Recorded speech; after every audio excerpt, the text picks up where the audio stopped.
Pengusaha mebel Indonesia buka suara soal Vietnam yang menjadi negara saingan terberat di industri tersebut. Ketua Presidium Himpunan Industri Mebel dan Kerajinan Indonesia, Abdul Subur mengatakan bahwa Vietnam menjadi negara yang cukup bagus dari industri mebelnya karena beberapa alasan seperti iklim usaha yang cukup baik, tidak adanya aksi premanisme, dan limpahan dari China. Vietnam sebagai benchmarking karena negaranya cukup bersih, nggak ada itu pajak. Terus diberi insentif yang cukup besar. Premanisme tidak ada.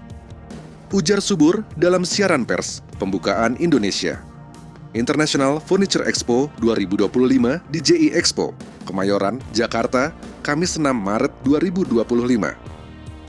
Selain itu, menurutnya, Vietnam menjadi lebih unggul karena negara tersebut memiliki free trade agreement yang cukup jelas.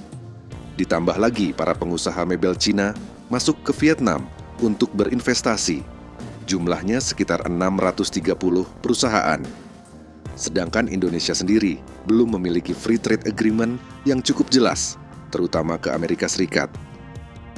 Mereka sangat kondusif investasi aset-asetnya karena pertumbuhan ekspor terjadi ditopang oleh Cina. Cina masuk ke Vietnam, ada 630 perusahaan mebel dari Cina. Apalagi Cina pintar, mensiasati perang dagang, ditambah Vietnam punya free trade agreement dengan Amerika. Jadi ekspor mereka bisa kemana-mana, bebernya. Oleh karena itu, Subur berharap bahwa pemerintah dapat melobi supaya memiliki free trade agreement yang cukup jelas, misalnya ke Amerika Serikat, mengingat ekspor mebel Indonesia ke Amerika Serikat cukup besar. Kami mengharapkan bahwa pemerintah mempunyai perjuangan dalam memiliki free trade agreement yang jelas, sehingga kita dapat masuk ke pasar Amerika dengan pasti, pungkasnya. Sebagai catatan, nilai ekspor furnitur Vietnam pada periode Januari-Oktober 2024 mencapai 14,4 miliar dolar Amerika, hampir menyamai capaian sepanjang 2023 yang sebesar 14,5 miliar dolar Amerika.